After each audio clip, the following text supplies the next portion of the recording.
Ayan oh, may chance pa silang bumalik kasi iniram nila yung lagayan.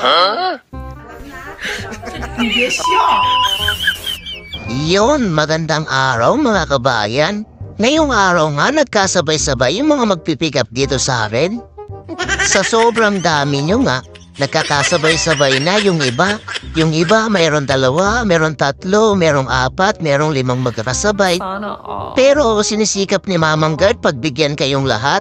Kaya shoutout sa mga nakapag-pick up na dito kay Mamang Guard. Lalong-lalo na dito kay Abu Marian, itong nakakulay dilaw si kabayan.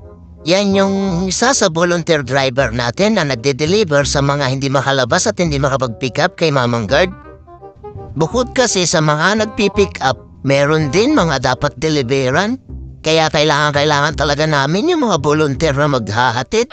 Kaya maraming salamat sa mga nagbo-volunteer maghatid sa mga kababayan natin na hindi makalabas at hindi makapag-pick up kay Mamang Guard. Maraming salamat sa inyo. At katulad ng sinasabi ko lagi, kung ano yung available na pagkain na meron dito sa akin, yun yung binibigay ko. Katulad nito kabayan na tiyempohan nila, meron pa pizza si Mamang Guard. At syempre meron din tayong paprutas. Lahat yan pinamimigay ni Mamang Guard. At saka ito, for delivery naman to kay kabayan.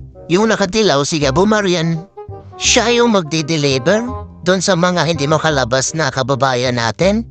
At itong dalawa naman, ilan to sa mga masisipag na follower ni Mamang Guard. Kaya pinagakot ko sila talaga ng pagkain. Kaso hindi sila Sharon, kaya wala silang dalang plastic.